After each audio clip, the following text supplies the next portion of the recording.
अस्सलाम वालेकुम, this is Waqar Gaur from मज़ा मार्केटिंग। इस टाइम मैं मौजूद हूँ अपने प्रोजेक्ट एफ ब्लॉक के 107 नंबर के ऊपर और इसका येलो स्ट्रक्चर कंप्लीट है। येलो स्ट्रक्चर के बाद सबसे पहला जो काम आता है वो आपका इलेक्ट्रिक प्लम्बिंग का काम आता है। उसके भी में बहुत सारी चीज़ें देखने वाली।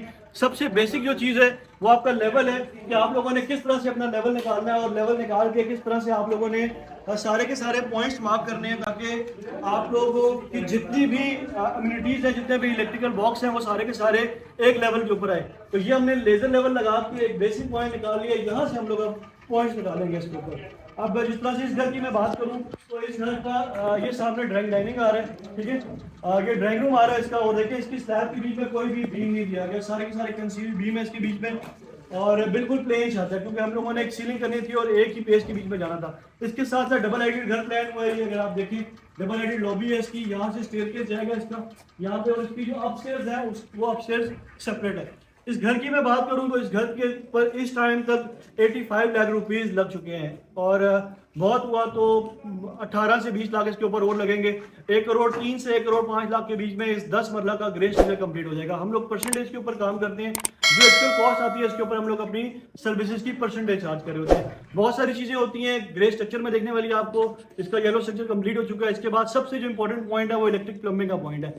प्लम्बिंग जो है, अगर आपके घर में आपने जितना मर्जी अच्छा पैसा लगाया हुआ है, प्लम्बिंग अगर आप लोग ठीक से नहीं करते तो आपके घर में आपने देखा होगा सीपेज के इश्यूज आते हैं। तो इसके बीच में आप लोगों ने जो पाइप इंस्टॉल करने हैं वो जिस मर्जी कंपनी के इंस्टॉल करें, लेकिन बी क्लास में आपने पाइप इंस्टॉल करने हैं। इसकी 3-4 कैटेगरी होती है। सबसे पहले प्रेशर पाइप आता है, इसके बाद सीवरेज पाइप आता है, इसके बाद बी क्लास आता है, फिर डी क्लास। डी क्लास जो है वो कमर्शियल यूजेज में होता है। और इसके बाद जो रेजिडेंशियल की बी में सबसे जो अच्छे पाइप होते हैं, अच्छी क्वालिटी, ये बी क्लास में कंसीडर किए जाते हैं। थोड़े एक्सपेंसिव होते हैं लेकिन ये इसकी जो स्ट्रेंथ होती है, इसकी जो मोटाई होती है, काफ़ी ज़्यादा होती है।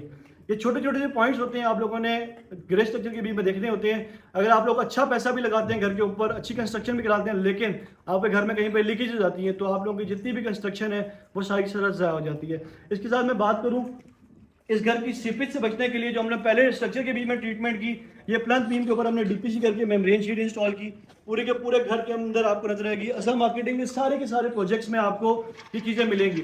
हम सारी की सारी जो खिड़कियां हैं, सारी चीज़ें ये हम अपने इस लेजर लेवल से चेक करते हैं ताकि कल को हम लोगों को कोई मसला मसाइल ना आए। जिस टाइम खिड़कियाँ इंस्टॉल कर रही हो तो कोई मसला मसाइल ना आए, हमारी सारी सारी खिड़कियाँ गुनिये में हो, कोई इशूज़ ना आए एट द एंड। इसीलिए हम लोग कंस्ट्रक्शन के बीच में क्वालिटी इंश्योर करते हैं। हम लोग परसेंटेज के ऊपर काम करते हैं। इस घर की मैंने आपको कॉस्ट बताई, इस टाइम तक 85 लाख की कॉस्ट आई हुई है इस घर की। इसके ऊपर बहुत हुआ 18 to 20 लाख रुपीज़ मैक्स खर्चा है इसके ऊपर, क्योंकि इलेक्ट्रिक प्लम्बिंग एंड प्लास्टर रह गया, बाकी सारा काम इसके बीच में कंप्लीट है। और अगर आप लोगों को कंस्ट्रक्शन के बारे में कोई भी इन्फॉर्मेशन चाहिए आप हमसे रब्ता कर सकते हैं, हमारे नंबर नीचे मेंशन है। Thank you so much.